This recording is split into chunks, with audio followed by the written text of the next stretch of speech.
Welcome to Pet Business Disruptors. I'm Clayton and I'm here today with Fern Gresty and Sarah Mackay, who are the founders of the Ipet Network. Thank you for Thank having you. us. Hi. Yeah, no, thanks a million for coming down, guys. Start us off. Let us know what Ipet is, how you guys got to where you are, because I know it's been a big.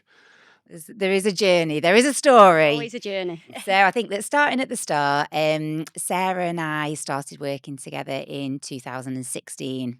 But previous to that, I had a business that was doing doggy daycare, dog boarding, kenneling. We had a pet taxi. We did some dog walking. We did pretty much a whole heap of dog services. However, we did a dog grooming salon as well on site, and I was struggling to hire people who were qualified dog groomers. So I went and I had training myself, and I got my qualification, but I would say I was struggling to employ people who kind of held the same standard. And the reason for that was that at the time there was only one awarding organisation who offered dog grooming qualifications. And in doing so, they had a monopoly on the market, and they had an exam structure, which meant that you had to have pure breed dogs to sit your exams. And the reality was, this was back in 2009. 2009, yeah. Those pure breed dogs were starting to dwindle in numbers. So trying to get somebody who would let you have their show Westie, it's National Westie Day, so that's what's in my brain. Was hard to do. So although we had some very talented groomers, trying to get people who were qualified to meet the standard that we wanted, it was really difficult. Yeah. So I actually set about opening a dog grooming training school. And again, we were offering in-house courses. They weren't qualifications because, again, we couldn't get the dogs to actually meet the criteria. But we were offering a really high standard of training because what we realised is that there's lots of people who wanted to access it who couldn't at the time. So that's kind of cue Sarah. Yeah. So then I worked for a HR quality sort of background. My last role was with an employment law company, and then absolutely hated the whole thing that people will come in to share me their woes and why they're leaving the business and whatever else, and investors and people and all that type of stuff. So I'm like, right, I want to go and play with my dog. So I've always done grooming, always interested in dogs, and we laugh that I didn't have that pictures on my wall. I had pictures of dogs on my wall and whatever else. It was, I say, just I suppose that. Just so you know. And Gary Barlow used to live next door, so you know. Oh, really? That was very cool. Yeah, Oh, really? Adam Rickett, he was a good one. So then I had a very supportive husband, and he said, right, okay, you do you. So I left my career as say HR manager and went to work for Fern as a dog grooming tutor. But I say I was very from a HR training in my past life. I did all the quality assurance of ISO 9000, 18,000, which is health and safety and environmental stuff and stuff like that. But again, it just didn't tick my box. And then I had a Labradoodle, and I was like, no, I'm gonna do this. So I joined Four Paws as a tutor.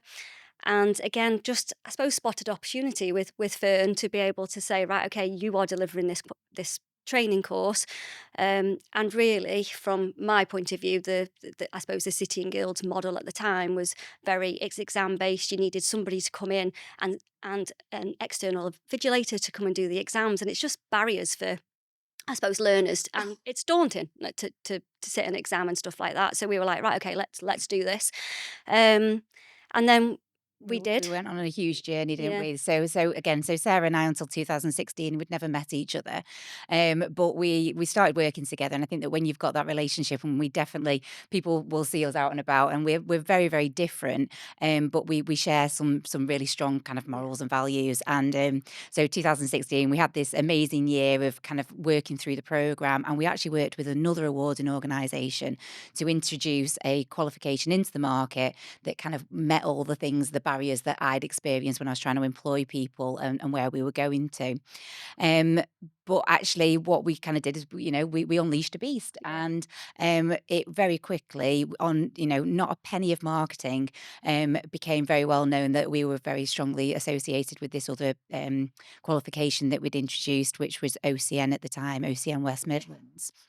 Um, but ultimately, we didn't have control over it, and I think that this is something that, again, as a business and as entrepreneurs, we've learnt that, we went down this avenue, I'm gonna say quite naively, but with all the best intentions, because it was, offering an opportunity to a wider market than what City and Guilds were actually able to do at the time. But I think that where we kind of got to with it was that actually, the best way for us to control the Yeah. outcomes Yeah. And the was to quality. Yeah. was to actually become the awarding organisation, because centres were approved, in all honesty, that we'd already rejected, and that we weren't feeling sat with us and with our brand the way that we wanted to. Yeah. So, And the qualification, what we set out and created and developed, wasn't being delivered how our our thought process of being delivered, because we didn't have that control. So yeah, so it was a 2-year journey to go through with Ofqual. So Um, Ofqual are the government agency, who the regulators, who kind of say, right, if you are delivering qualifications, they are regulating us. And there's only about 220 awarding organisations in the UK, and they cover every span of subject areas. So we talk about City and Guilds a lot, but City and Guilds obviously are well known in mechanics, engineering, electricals, everything. They do absolutely everything. And animal care and dog grooming is part of that. And they sit quite as a large provider in the college market. But there's lots of other awarding organisations who do specialist areas, like, there's the music exam board, who, do your piano lessons, which I'm grade 2 at, just so we all know. So yeah, there's lots of sort of individual, the ballet and things like that. And so we went on this journey with Ofqual to get regulated, to become one of these kind of niche Niche. providers. So we are specialists, in the animal care and veterinary science sector. So the qualifications that we create only sit within that market. And the reason we kind of we're sticking to that as our ethos, because actually this is the market that we know particularly well. We've lived and breathed it. As And we're just passionate about it as well, and that's absolutely, it. absolutely. Um, before we did any sort of training, back from 2009, when I had the daycare and the kennels businesses, I was looking for an education for myself. Really, my background actually came from marketing. I worked in advertising sales, so totally different. I had a boss who, I don't. At the time, I really begrudged him, but now I thank him a lot for being the person he was and making me leave. So he did me a great favour, by making me sort of fall out of love with what I was doing. But again, I had very much had that moment that Sarah had of, I want to go and play with my dog, and I had a Rottweiler at the time who was just my world, and I went to look at a daycare and realised that it was to put her into, and I was like, "Well, I can do this." And I was very blessed that I've grown up on a farm, grown up with animals all my life. Um, but in all honesty, that I wanted to work with animals from a very young age, and my mum and dad stopped me, because at the time, it was very much if you're going to be a vet, that's great, or you're going to work in a kennels, and there wasn't many sort of opportunities for jobs in between. And I didn't kind of fit either of those molds at the time. What I really wanted to do was to say I wanted to be a vet, but probably not bright enough with my sciences. Be brutally honest about it. But now, the world that we work in now, we know that there is so many other jobs that I potentially could have had, and what we want to try and do is kind of open that sort of avenue to more people, so that they can see there is so many more Yeah. So opportunities many out more there. careers, Yeah. absolutely, yeah. And Yeah. again, we've got over 55 qualifications that are regulated by Ofqual. But we're also regulated by SEA, which is the Northern Ireland regulators, and Qualification Wales as well. So we did the triple with regards to the regulators, just to be able to make sure that we can have those opportunities within those regions as well. And as I say, I say we started with dog grooming, and that was say very popular one, because there we lived and breathed it, It's the and one that probably most known for because mm, we've been around in the world for a yeah, long time. yeah. But again, cat grooming, dog walking, pet sitting, equine hydrotherapy, equine first aid. What we try to do is, I suppose, because we are a smaller niche awarding organisation, it's been able to find opportunities that enable training providers that are passionate about their sector, and give learners the opportunity where I suppose maybe City and Guilds may not look at smaller qualifications because they don't have the registrations around them, or they don't have the revenue attached to it. Where obviously, because we are smaller, we can look at those Yeah. opportunities and provide them really. Probably just a good one to try and explain the difference really between a training provider and an awarding organisation because it's something that people are often confused about. So I say when we're also known, we've got another business, Four Paws Groom School, which I say is how we started. So Four Paws Groom School is a training provider delivering courses which are and qualifications which are designed and created and quality assured by Ipet Network as the awarding organisation. So we've got training providers across the UK 140 at last count, offering lots of different qualifications. But they are the qualifications that we have. There's over 50 qualifications, and they deliver them wider out. So they're the people that are actually dealing with the learners on a day to day. The learners find their training provider, identify what they want to do, and then as iPet Network, we quality assure to make sure that the training provider is meeting the standard that we set, and also then that the learner has subsequently met that standard. So it's really kind of offering that fair playing field across it. And I do remember that when we were doing unregulated training in Four Paws Groom School, we were training people to be dog groomers that weren't getting a qualification at the end of it because it's an unregulated market. I was very much of the opinion, well, you don't really need one, and that why would you need a qualification if it's not out there that you do need one? But obviously, I've gone full circle on that for actually having really witnessed the benefits to the standard and making sure that people do meet that minimum standard, so that it is a plain level playing field in terms of if you are picking up that pair of clippers, that's those scissors, or you are going to start offering first aid, that somebody has tested that knowledge, and it's not just somebody that's being paid for it. Because actually, as iPet Network, the learner doesn't give us any money. So it's really in our interest to maintain our integrity, and that's what makes sure that the quality kind of happens. And I think that that's again really important to understand how then the regulators work for us. Ofqual is again scrutinising what we're doing. There is no financial relationship there. That is just about doing the right thing in the industry that we work for. So I think that that's where Sarah and I come together strongly, is to because we really hold those values and making sure we want things to be better. Dog grooming we talk about often. Like I say, there's lots of other sectors, but we're all striving to improve things and to improve safety and practices. Obviously, the final outcome is lovely to get a really cute looking dog. That's what we want, and to meet a breed standard, that's great. But ultimately, it's about safety, and it's about safety for the dog and for the groomer. And our strap line is education for people, for pets, for the future. Possibly a bit cheesy, but it's absolutely true, because what we want to do is to make sure that when the education that we're offering benefits the lives of animals and people. And I think that just kind of going full circle on that is that I could have had a real benefit for my own life, is that I could have done something career wise. It took me a long time to get to where I've wanted to be. And actually, the routes to get there can be far more advanced for other people. And you don't need to go around the houses and be told that actually that there's barriers. Yeah. There's not barriers. No, there's not. And I say we worked with an amazing consultant on the vet physio qualification that we've done. So we're regulated by Ofqual from level 2 to level 6. So that's effectively GCSE level right up to sort of degree level. And again, it's being able to remove those barriers of thinking those traditional routes of going to university and having to pay university fees, and actually being able to have, I don't know how many years out of your life to be able to go and do that type of qualification. But effectively, we have built those stepping stones. So we've built a level 4 in sports massage. We've built a level 5 in sports massage and rehabilitation. Well, actually, once you've got that level 4, potentially you can go out and you can start consulting and start doing sports massage and actually earning revenue at the same time as you continue that learning, right the way up to the level 6 as a vet physio. And again, working with consultants and our training providers to be able to, I suppose, get their knowledge and get their, well, yeah, that they're the people that have got the knowledge within that sector to be able to write a robust qualification, but actually speaking to other associations and getting the approval by associations like RAMP, which is the Physiotherapy Association.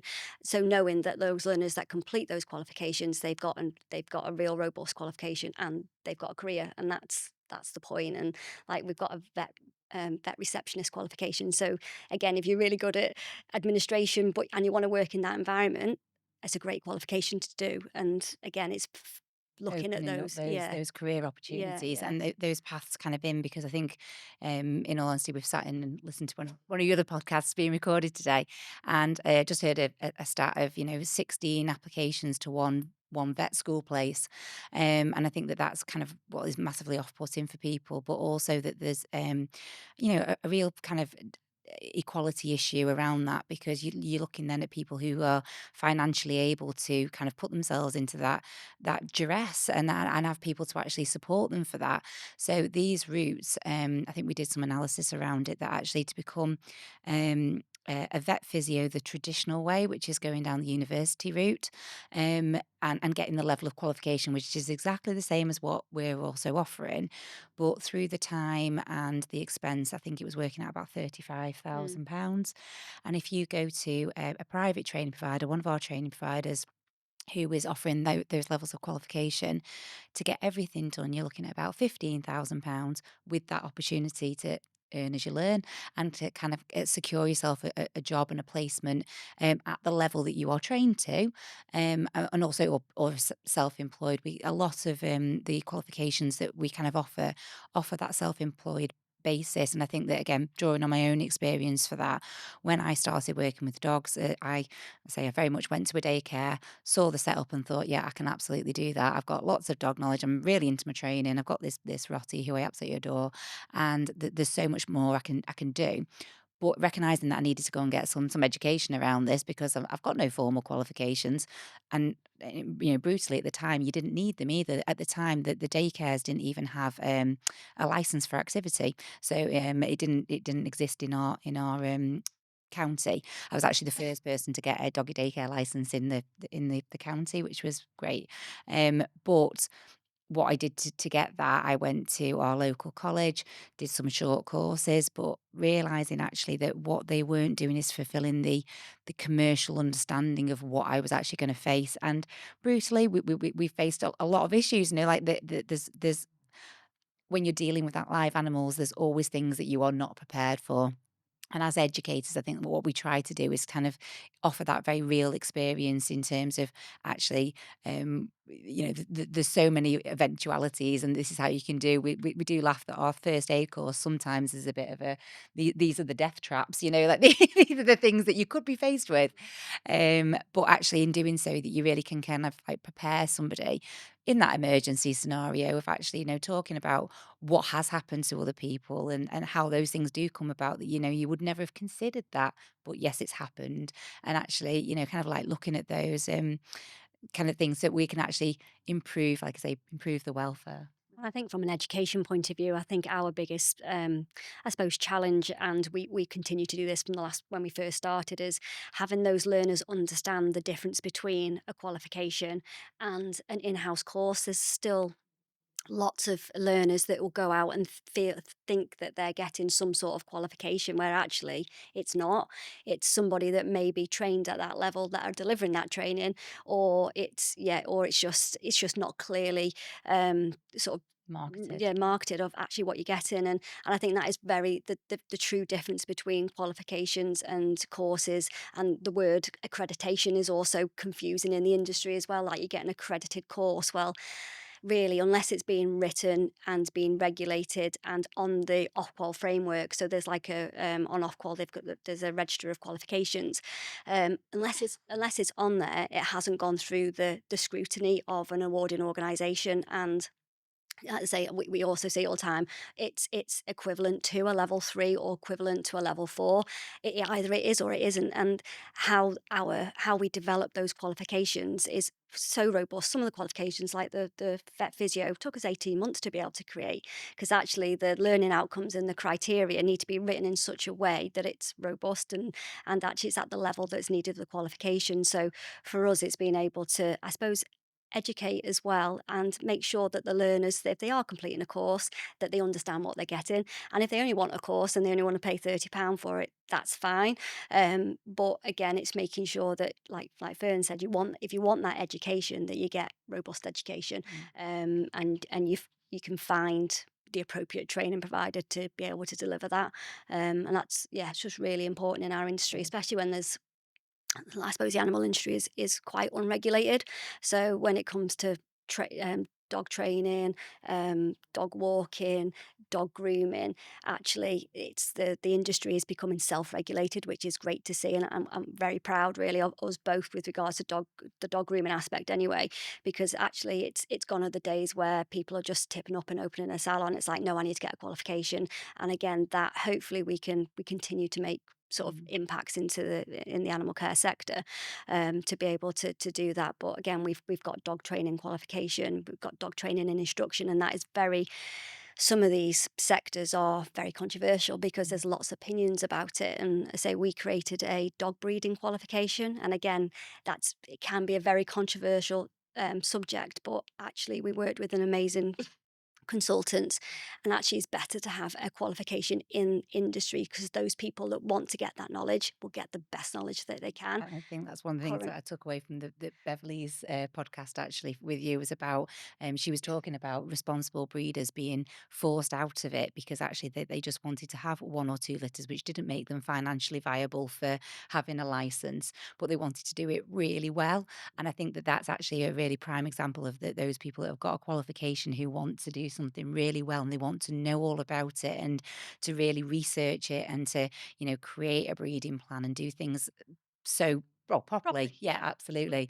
I think the thing is though is just for consumer confidence, things like that are so important. yeah, I think look, I mean, look, when I was a younger man, I wanted to learn more within different fields, and you just, like you said, training courses. It's like, oh, dog nutrition training course. I mean, you'd find so many, and some would last a day, some would last a year, some would, and it's the information is minefield, conflicting. Yeah, Like some of it's nonsense, some of it's just some guy who thinks he knows a lot about nutrition. He's done himself his course, and like, but the thing is if you actually want to learn about stuff, like, look, I went to university, I have a master's degree, and I place a lot of value on the ability to get recognized qualifications in what you do. yes, And I think that's where there was the gap in the market, which you've plugged, because there is a wild west out there of especially when it comes to the animal industry, of people literally just saying, "Well, I'm a qualified dog nutritionist." It's like, okay, what's your qualification? They've done like a 3-day course or like some course by post with some fella in America or yeah. something, and it's sort of like, by actually creating something which is properly regulated, which does give you an equivalent level. So you say, well, this is degree level, this is master's level, this is, Yeah, sixth form level, whatever the level is, you can actually then like understand people's actual level of competence in yeah, there. absolutely, And again, this is something that's so important for the industry as a whole, especially for people wanting to get into it. yeah, Because, if there's loads of people I meet all the time who say, I'd love to work in a vet, and they're like, I don't even know how to get into it, yeah, where and start? like, by actually having an actual training program there which they can learn, and then they can use that and giving that the recognition and the credence it deserves for having that, it then gives those people that step up. yeah, no, Absolutely, definitely, yeah, absolutely. And I think that that's where, again, just talking about the levels of the qualifications as a guidepost, actually, it might be useful just to share is that a level 2 qualification is GCSE level, a level 3 qualification is A level in sixth form, level 4, then you're getting into your foundation degree, and up there to level 6, 7, and 8, so Yep. your masters. And we do qualifications at all the levels. But I think that one of the key things is in that is that the qualifications that we've created, a level 3 diploma in dog grooming and salon management from Ipet Network, that holds UCAS points. So that could get you to university. So if you've not gone down a traditional route of that, you've not done your A levels, we get a lot of adult learners who are doing things, for the first time or totally changing their careers. And you've got something there that, like you say, builds real stature. But also then when you're looking from an employer's point of view, Sarah and I, as I say, we've got multiple kind of dog businesses around the dog world, but also around the education world. And I kind of trying to do a bit of a head count. I think we've employed sort of 150 people over the last sort of 15, 16 years, at lots of different levels and lots of different kind of roles in that. But then as an employer, what am I looking for on a CV? Well, actually, I'm really looking for that experience, obviously sitting in a business. But also, yeah, what qualifications do you actually hold? Because it's great that you've worked in that kennels for the last year. But what I want to see is, do you know how to do it to the standard that we would expect? And, because of the licensing, and again, the license very clearly for something like the dog boarding establishments, says that if you want to get your highest standard, they want you to have somebody with a level 3 Ofqual regulated qualification on site in a relevant subject area. And we try to create qualifications that kind of map to that, so that you can, as somebody who is holding a license, that you can match that license. But also, again, one of the things is very clearly staff needs to have a continual professional development. You need to prove that they are doing something all the time and they are not stagnant. So, for myself, who then, as I say, I went off and I charged about getting all of this education around my boarding kennels and around my daycare, and I did loads of great stuff. And then it kind of, reaches a stumbling block because there is nowhere else to go because the animal sector kind of regulated qualifications. It was kind of animal care, yeah, tick that box. First aid, right? Okay, we tick that box. Well, whatever else is it? Because they aren't just then courses, which are all great to have but don't show the progression journey in the same way. As Ipet Network, we're also an endpoint assessment organisation for apprenticeships. So at the time, okay, back in 2010, I think it was, actually, I put myself through an apprenticeship in my own business, which was eye-opening because I thought if I do it first, then I can kind of roll that You put out me for other through it as people. well. I put you through, I put everyone through it, because I absolutely believe in apprenticeships. Like apprenticeships are key to the country kind of improving that, Apprenticeships with qualifications, though. with qualifications, actually, yeah. So the apprenticeships Yeah. that are the government-based ones that, are kind of gaining that for it. And so, we both did well, obviously I've made lots of people do these apprenticeships, but they're long, they're long and the level of work that kind of goes into them is huge. And as iPet Network now, we're very privileged. We get to go into these businesses and assess these apprentices who've been working there for 12, 18 months and, have kind of getting to their end piece and are doing their exam and things and actually seeing that development and that progress, but also the impact on that business. Because again, as an employer, what we managed to do was to gradually build the business at a rate which kind of afforded them to be able to take that person on full time at the end of it. And that is economy building. And I think that that's really important as, employers that they've got that opportunity. But even like the big corps are also using apprenticeships to kind of bolster what they're doing as well. And that does offer opportunities for people. But those opportunities, there's probably 5 or 6 apprenticeships in the kind of animal care Mm. sector. So once you've kind of done those, you do need to look elsewhere. There is only so much you can achieve from that, and it's great that actually more apprenticeships are being brought out all the time that are of higher level. And Level, obviously, yeah. you've got your degree level apprenticeships now, which are great. There's none that are specific to, I don't believe yet, are in the animal care sector. I'm looking at Sarah because she's quite No, often the one that knows these things. no, No, I because don't the know. veterinary nursing is a level 3 Yeah. apprenticeship, and that can be done, but vets don't yet have one. So maybe that might be one in the future that somebody will kind of trailblaze and create. Mm. But say it's looking at these routes which we just didn't weren't it weren't advertised in the same way. And Sarah and I spend a lot of time kind of going into schools and to careers fairs and just trying to highlight to people that you don't need to kind of just go right. You do your GCSEs, you do your A levels, you go to university, and then you're going to get your job at the end of it. Because I think that very few people who've done a degree, I don't know what your degree was in, but is it relevant to everything that you do now? Who knows? But then, like the animal Uh, care, My degree, I got my degree from SOAS University, the School of Oriental and African Studies in international research for international development, Oh, well, I suppose that and that and that is relevant in fairness to what and you did. yeah, and food security.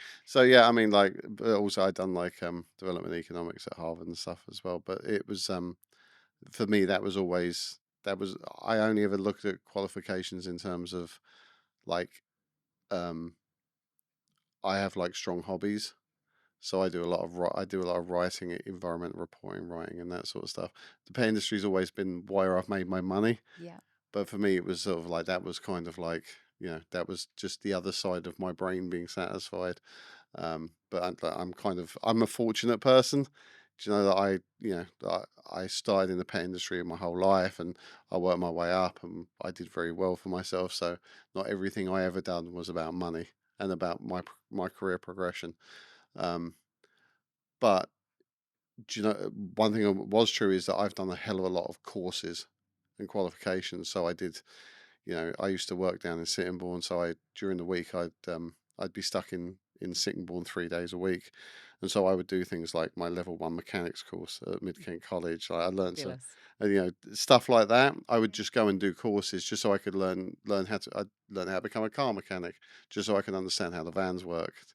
Yeah. But there was things like I remember I really wanted to do a proper nutrition course, and I just once you go through them all, it was just like, I mean, we're going back 15 years or so. Yeah. It was just like, this is all just, I'm It's looking at all this, it's just not, half it's nonsense. yeah. I can't assess how to look at this Yeah. effectively and like decide what's good, what's bad. And the standards were all off, to be honest. I think that's an interesting one. Do you want to say so how when you're looking at a qualification, how are you comparing it? What are you looking at? Sarah Yes. can do that. So again, with qualifications, when we design and develop them, there's a couple of things. I suppose as a learner, what I would look at now, being in the world for sort of 5 years, really, is that the qualification handbook should be readily available on the um, awarding organisation's website, to be honest. So again, you can clearly visibly see what you're going to learn and what the outcome of what you're going to learn, and really, so all awarding organisations. So let's say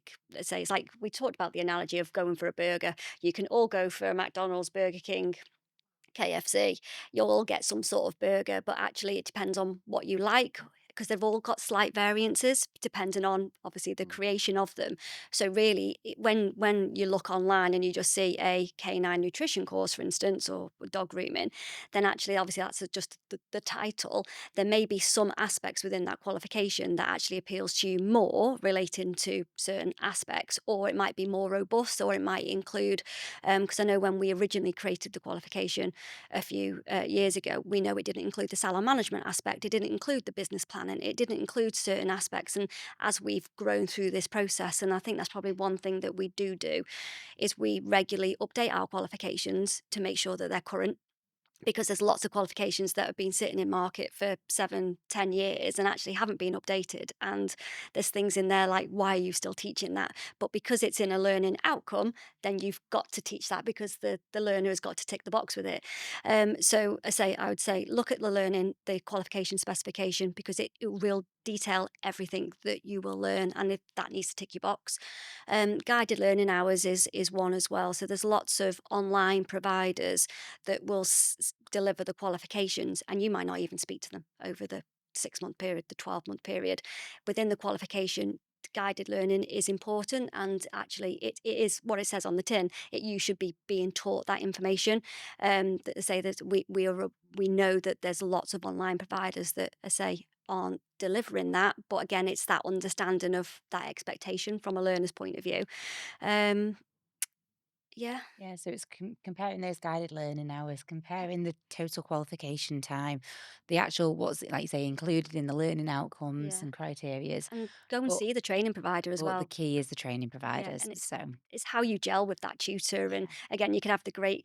I say we probably got over 90 training providers that deliver our um, dog grooming qualification.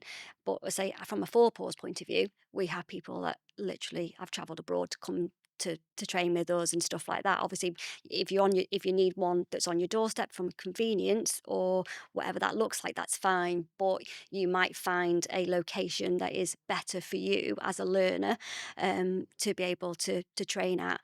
And I think I suppose our qualifications, what we've tried to do is remove those barriers. And as an industry, we are more hands-on. We're probably less academic, I guess, on sort of on. Well, I know I am. So again, it's being able to develop those qualifications that allows learners that may be changing careers, maybe are just coming into the industry that can, yeah, can complete those qualifications, but are practically based as well.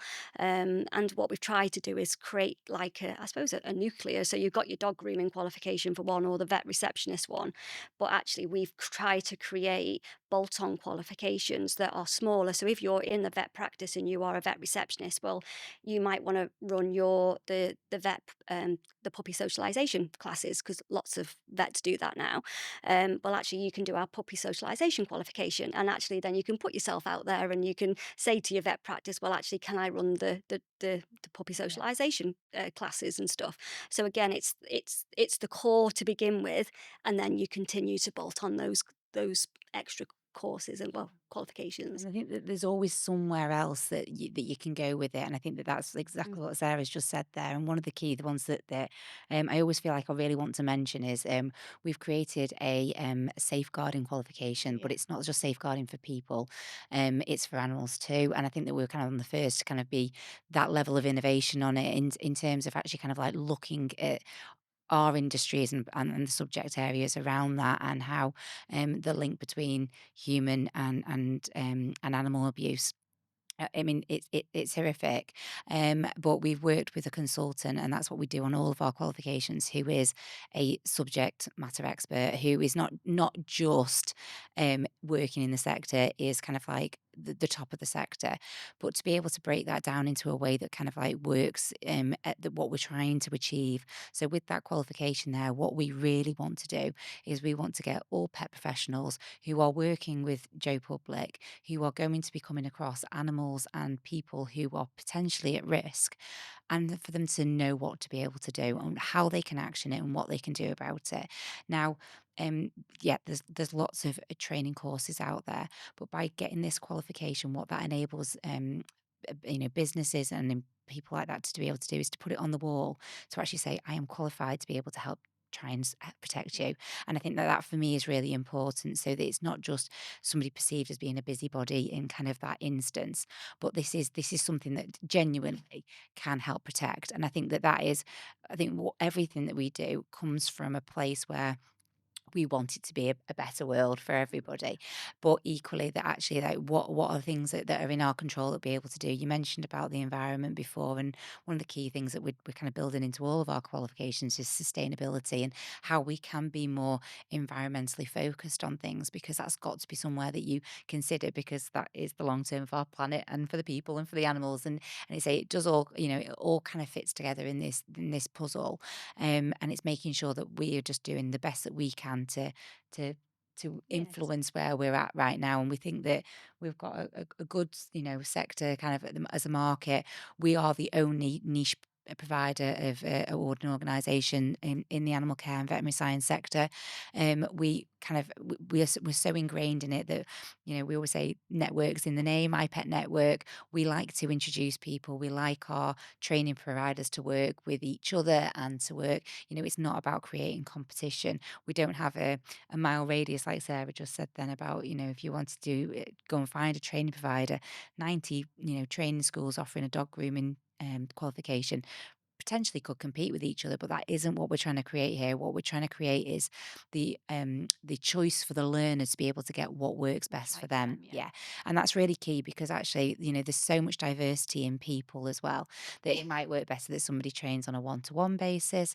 It might be better that they're in a larger environment so that they experience, a busier salon, that kind of thing. So it's very much down to the individual, and we want them to go out and meet those people to create those connections. And that's one of the things that I absolutely love doing. And thank you for having us here today, because this is, meeting you and kind of like talking through all the other things that we've kind of chatted about throughout the time being here, that so much fits together, and you won't know have that understanding until you just talk to people. And it's Yeah. really good. Yeah, and I think for our longer term strategy, really, because we are a smaller awarding organisation, we can create qualifications in obviously within the sector, on anything. So like Fern said, we work with consultants and stuff like that. And so we had recently a college come to us and say, can you create a specific qualification? It was like, well, yes, we can. And we're working with them to be able to create that. But ultimately, it's our training providers and the consultants that are in industry that can, I suppose, come to us and say, can you do? There is a gap in the market, or the knowledge to the learners is poor. Can you create? And it's like, well, yes, we can. And again, like Fern said, we do work with consultants, but we work as part of the qualification development. It's not just one consultant. We've got to get a really full rounded balance, especially like nutrition. So I know you had Caroline doing the podcast as well, but again, we had 3 or 4 different consultants on that, because actually everyone have got different opinions, and it's making sure that it's balanced. And I've had like Caroline on, but I've also had Dr. Casey Bradley on as well, who is, and they're very different. They're Very different, yeah. very different absolutely. takes on things. And But you need to know both sides of that coin. 100%, 100%. And I'm not ideological when it comes to anything. So it's like, for me, it's just about, there's objective truths, and then there's also like, you know, what I prefer and what you prefer. Yeah. And it's like, you know, the point of a qualification should always be, and it's funny, like so when I did my master's degree, that was awarded by the University of London, which is SOAS, and SOAS are part of a wider group, so Birkbeck College, UCL, all these other colleges. But you go to one because you like, you know, the particular ethos they put on something, but it's not. But the learning outcomes have to be the same. Yes. In a sense. Yes. So, you know, how we go about it can be different. Yes. Yeah. And it's about actually having that learning outcomes being solid. And again, this was always the problem I had when I looked at pet industry courses generally, whether it be grooming, whether it be nutrition, whatever it was, is that there was always a question mark over where the real learning outcomes are. Yeah. And like, you know, because some people, I'm sure I could go on a training course, some of these training courses which I looked at over the years, and learn some fantastic information. It's not that you wouldn't, but it's having something standardized that you can actually point to, that when people then look to employ you, look to get you in to do a certain job, you can show that you have a standardized level of knowledge. And that's it. It's about the assessment, really, is kind of like, how is that assessed? How do you demonstrate versus the next person that you've retained that information? Because it's all very well and good. We do laugh that Sarah and I are very different people, but we're also very different learners. I can read a book, I can memorize this book, and I can sit you an exam in 10 minutes time, and I can probably answer every question on it. You give me that same information a year down the line, and I'll have forgotten what that book said, but I can read it again, and then I'll be back to where I was. Sarah's very different. You will kind I of, need to be taught at. you will, yeah, you absolutely will. And that, I think Yeah. that, and again, it's like that kinesthetic learning, the different types of learners. And I think that's what we're trying to do, is to try and broaden that kind of ability, so that everybody is catered for in kind of like their approach to it. And that it's not just, it's not a tick box exercise. We don't want you to get a qualification just because you know that you have to or whatever. Because actually, what we wanted to do is to enhance. And I think that, again, I know we talk about dog grooming a lot. It's because, say, it's the one that we're most known for. But we did create a fast track qualification for dog groomers who are already experienced, who want to test themselves against that standard. And it is that assessment piece, because they can say that I've been grooming 25 years, and I've worked in the same salon as this person and whatever, and this person's only just qualified, and they think they're all this, but actually, we'll go and do it then. Go and test yourself against that assessment, and prove yourself to it, because the value that adds to your business, to your self worth as well, and that's one of the key things at the moment. Obviously, money is the driver in terms of cost of living and all of that. But it kind of reminds me of like when I was younger, and your granddad would say, "You never had to pass the test," and he goes, "Yeah, well, I've been driving for 30 years," and they'd be absolutely horrendous, shocking, yeah, absolutely horrendous, and you'd just be like, get off the holding, road. It's like, yeah, but I've been driving for years, and like, but people have that, and look, working in industry, I know people who've been in the industry for a long time. And they go, "Oh, I know everything. But actually, what they've done is they've just copy repeated the same thing they've done for ages, because they've got away with it. Yeah. But actually, what a qualification does is it gives you that broader view, Yeah. that Absolutely. bigger sweep, the wider understanding of everything. Things change, don't they? And yeah. it's For isn't it? sure. And again, we create resources and detailed resources and stuff like that to support the learner, to support our training providers. And yeah, it's things change, and again, it's confirming that knowledge. And I rarely do I speak to, say, a fast track student that says, I knew everything, because actually you can't know everything, and actually they've learned something, and that's great. Taking Like, away from yeah, it, yeah. yeah, and they'll always come and do their first aid course and have a refresher, because things change, and Yeah. only more recently things have changed on our canine first aid, or on canine first aid. So again, we work with a great consultant, Rachel Bean, and she's a vet nurse, and again, it's being current, and say things do change. So actually being able to update qualifications to make sure you're giving CPR in the right depth and Actually, whatever. the world also moves on as Yeah. well. Because in all honesty, we were talking about dog training the other day, and it's when I started out, it was very much a Cesar Milan world, and that isn't the world that we kind of feature in anymore. And in all honesty, his influence, like definitely influenced me and my ideologies and whatever. And I didn't know any better. So actually, you have to go and get that education and hear those other stories to be able to build your own perception as to where you're at. And I look back now and I think, gosh, I was so wrong on some things, but actually the great thing is that I've had opportunity to kind of learn and to move past that and to understand actually that education piece it is continual, and that where we stand and what we think about today, the world could go round, and something else could come up. Obviously, COVID was a great learning curve for everybody, and everyone went to online learning. And we were, very fortunate that we were able to develop an online e-portfolio service, which was a game changer at the time, because we actually got our Ofqual registration on the 14th of February 2020, and we all got kicked out of our office 3 weeks March. later. Yeah. Yeah. So, to be honest, I'd never worked from home either. So, like, I'd always gone into the office every day and gone into work. And so, actually, we had a very small team at the time. And we very quickly had to, all right, we need laptops that talk to each other now. And, well, how is this going to work? And I think obviously lots of businesses face the same things. But because we were so early doors out the gate with it, that we've actually been able to create technology and use technology into such a way that actually is kind of future proofed us a little bit, where actually some of the big guys couldn't change that quickly because we hadn't actually set out fully, to kind of do what we were doing. So we were quite fortunate in that respect. And I think that just while we're on as well, just want to mention we've got a cracking team behind us. Sarah and I are, obviously we've been on this journey together, and I say she joined the Four Paws Groom School and bought into the business, but she bought my heart.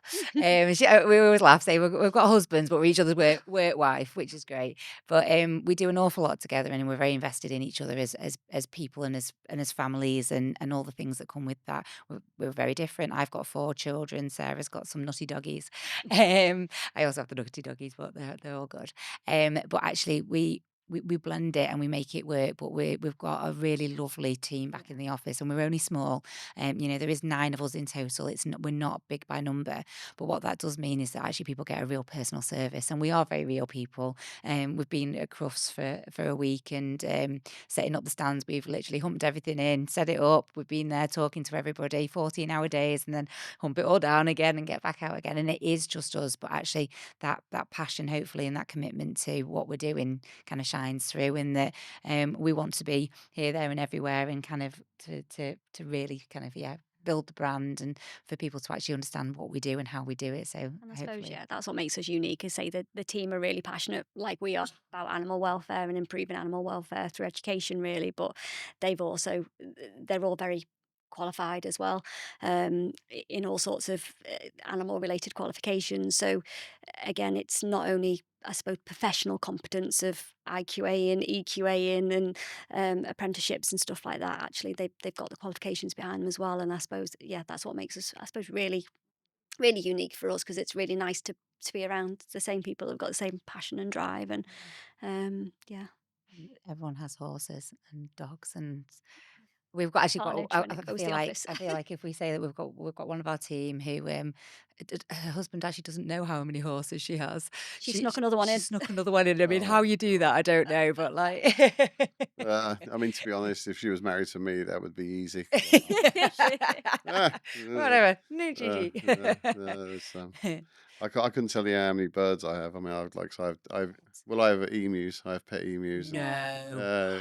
and Consultant there, I have straight chickens, away. ducks, that sort of stuff. Yeah, but yeah, I have pet Oh, I emus. feel like I might need an emu. They're like big feathery dogs. Oh, I How much love. land do you need with that?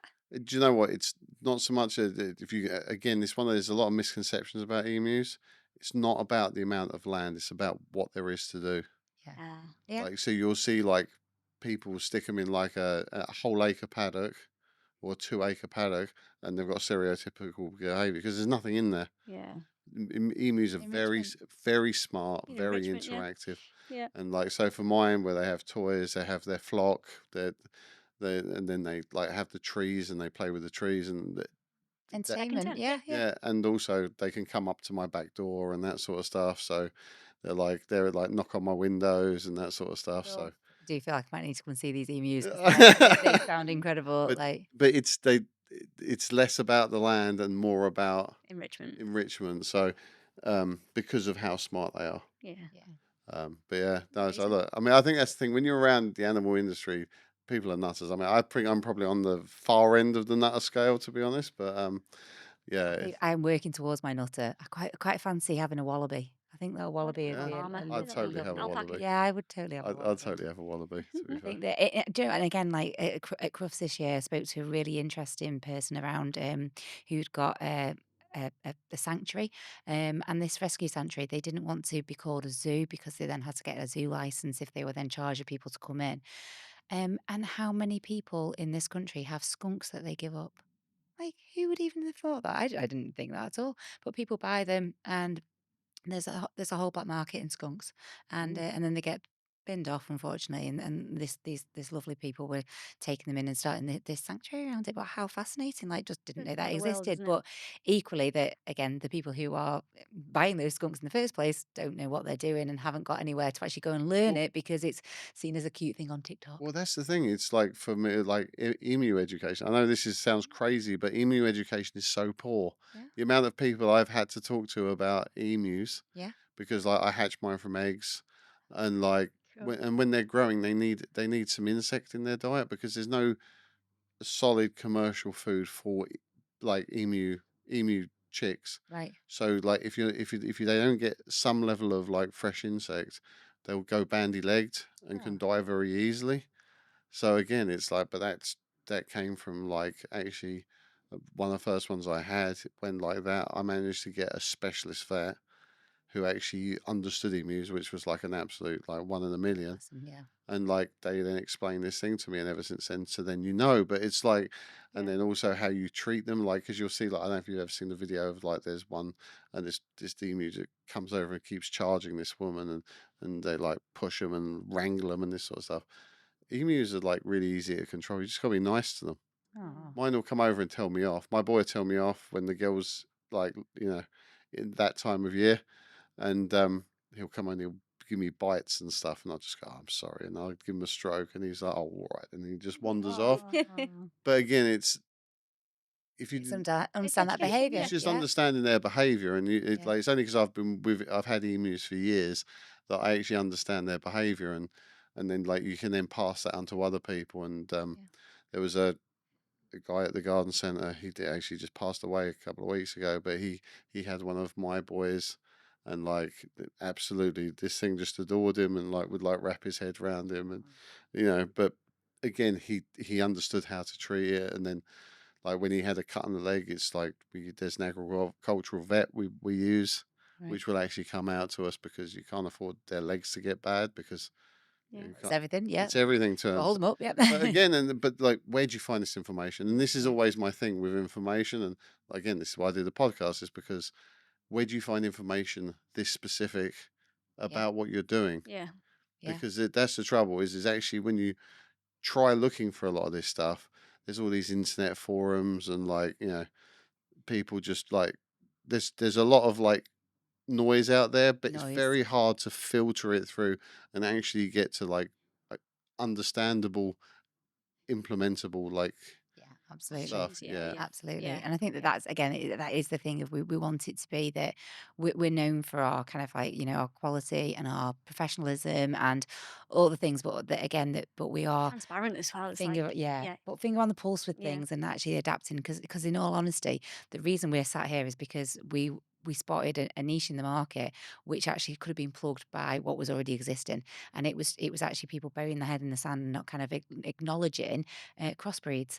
Well, how can you not in today's world acknowledge that there are cockapoos and cavachons and all of these things that if you don't recognize those in your criteria, well, then you're really missing a trick, and that actually kind of opened the door for us. But so it's fingers on the pulse with things and kind of like, well, where are these developing trends?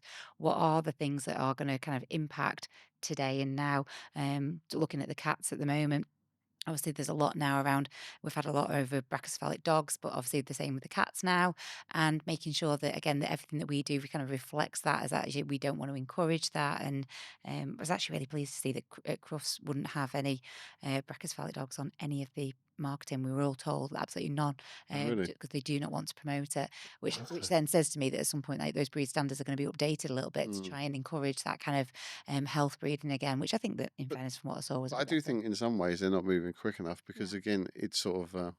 But even like let's say just from a if you work in a pet shop, I guarantee you half your customers are these like cavapoos, these like whatever Little they are. fluffies, yeah. Yeah, but that's why Crufts has suddenly been losing its core audience as over a period of time is because it's not quick.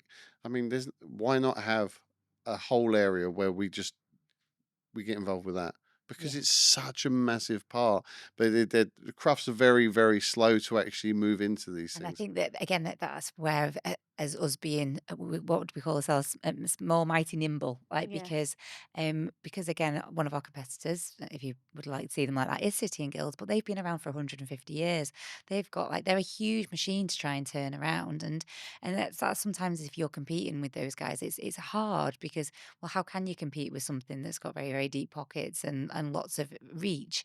However, the way that we can compete is to actually be that small and nimble and do things that others won't do because we haven't got the overheads. So we don't have to have thousands of registrations. We can look at that and go, actually, you know what? People really need to know about emus, and a qualification would serve their purpose well. And actually, that there's a specialist, a training provider who wants to deliver that, and we only need 20 people to do that every year to make that worthwhile. So let's develop it, because actually, what we do then is we help those people, we help those animals, and we've done something which, again, the next person's not doing, but it's building to our portfolio around the sector, and making sure that actually that we are different Yeah. and we are And unique.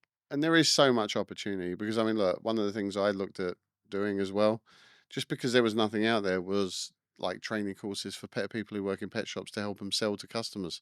Brilliant. Yeah. Because again, it's like being in a pet store. It's so knowledge intensive, but there's also a way you should deal with your customers that you sell to them, but you sell to them in a way that's non-judgmental, non-ideological. You when you're talking through like food to them, you're not just like, no, you have to buy the best, or kind of Yeah. I'm out, Yeah. and actually talking Understanding. through different yeah, scenarios with them. What's good for you, what can you afford, and yeah, if you can only afford, let's say, 15 quid for a sack, well then, like, have you looked at different supplements that will help your dog, you know into its later life and that mhm, sort of stuff. And there should be courses for that. Yeah. Like, so when people are employed in even in the big corporates, that they actually already have like a good understanding of every single part of the industry so that they can give the best results to the people coming in. Well, I think you've just volunteered yourself there as a consultant expert then now. I think that might be hitting the shell soon. But things like that are just so important, Yeah. to be Yeah. honest, and it is something like City and Guilds couldn't do because it's a behemoth, isn't it? It is. And, Absolutely. and like, for them to sit down and actually decide to do a course, they'll probably need like 2 or 3 years of like, sitting down, consultant. yeah, Yeah. consultants going, "Do you think it's a good idea?" "Well, I'm not sure." Yeah, It's yeah. like, And that's it. And like, and again, that what they've done is absolutely incredible because they've kind of given us a foundation. In all honesty, for like, right, well, actually, how can we do things that are that little bit differently to plug those gaps? Because a lot of the colleges use the bigger awarding organisations because that's who they've always used. And they get funding They've as well, got don't they? funding. They've Yeah. been through this whole thing. So again, us trying to kind of like change that is difficult. So actually, what we just need to do is to be different. Yeah. And I think they're offering that as routes as well for people who potentially want that job, that actually that again, I want to go and work in that shop, or that actually I'm working in that shop and I just want to be better. yeah, Where do I go and what do I But do? again, And it's that transferable looking at skills those. as well, isn't it? Yeah. It's like all of those skills can be transferable and Yeah. from a customer retail point of view as well, Yeah. can't it? So, Absolutely. but yeah, Absolutely. the big colleges obviously they have obviously sitting girls like we mentioned because of the funding, and they say funding is a whole other topic. But what they're doing with our qualifications is bolting them on because they some of them are shorter. It's being able to give that learner. I suppose those extra guided learning hours that they need to achieve within that sort of academic year. So again, it's great because those learners are getting whether it's dog grooming or animal care or whatever else, but actually they're getting a pet sitting and dog walking qualification, they're getting the canine first aid qualification, and actually they're walking away. The learners are walking away with multiple qualifications because the colleges are using us Yeah. as bolt-ons, which is great.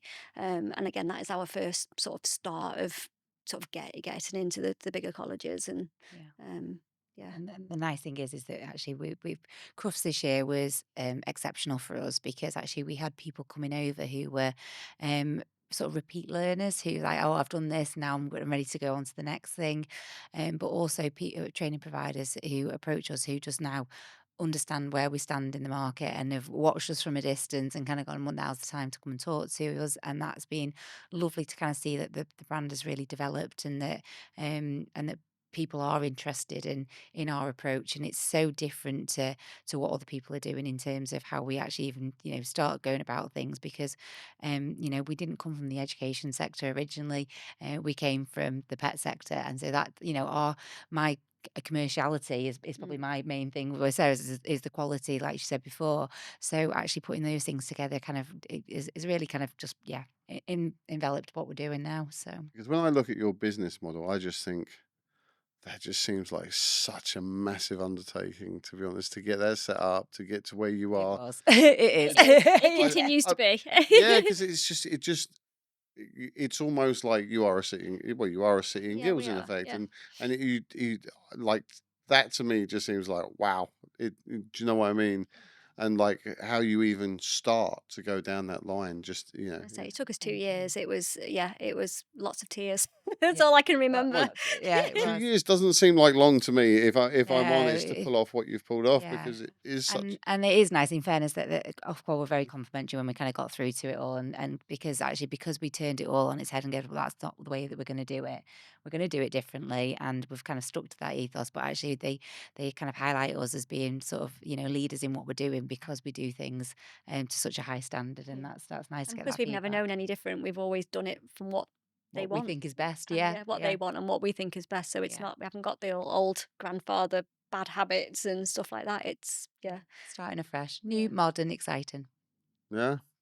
So, what sort of courses and expansion have you got on the horizon? Because you seem like you're just absolutely just blowing up, doing more and more, getting more and more like great courses on board. I think that there's lots of areas. We're kind of expanding some of the qualifications we've got at the moment into kind of sort of different levels. So again, looking at those that learners can do things if they're interested in a specific subject. That we've got something at every level. So some maybe some expansion Yeah, there. level five, level Um, six, progression route really yeah. of yeah, from learners from level twos to level threes. Um, But we've definitely got a reptile qualification coming soon, which is very Really? exciting. Yeah, yeah, that's an Mm. exciting one, and some updates as well around some of the cat grooming stuff like mm, that was in my head before, and What, dog training. There's dog, some yeah, different levels of dog what's the training. reptile one? You've like piqued my interest because obviously I get involved with Yeah. the reptile side of the industry. So again, yeah. that's It's yeah. Again, we were approached say by the college, and again, there just isn't a robust qualification to do No, with reptiles. So we developed a couple actually. husbandry. Yeah. So yeah, just husbandry, but it's very practical. Very again, being able to learners to be able to go in and create a habitat and to be able to do that. Ecosystem. Yeah. Yeah. I say it's a nice one. We've got an introduction one, so those that are thinking about having a reptile, what does that include? And again, coming back to, can I afford to do this? This is what the electricity is going to be. This is what I need. This is all the stuff that I need to be able to think about before I even go and buy one.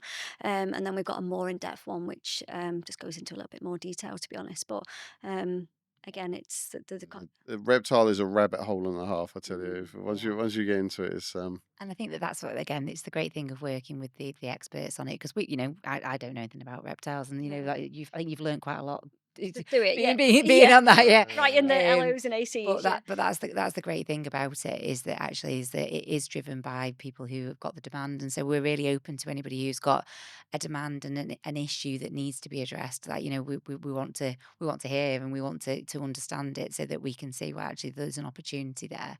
We were the first people to actually offer a regulated canine first aid qualification, which seems mind blowing, really. That, when you think about the short period that we've been around, why didn't it exist before? Well, it's just because it wasn't deemed important enough, and now it is, and because the world has moved. And I think that that's kind of Yeah. where we're always coming back to, is that keep moving with the changes, and to make sure that we can sort of stay abreast of the important issues that are there right now. So we're doing some nice work with some charities and some large organisations who are at the forefront of kind of like different sort of areas. But I think that one of my kind of keen areas is around working dogs, just an interest of mine at the moment. So kind of talking to people in that space, which has been quite fascinating. So, but again, just always open to hear what's going on, and then hopefully we'll get everyone to follow us on our socials, because that's where all the new qualifications drop as and when they come out. So yeah, hopefully you can follow us and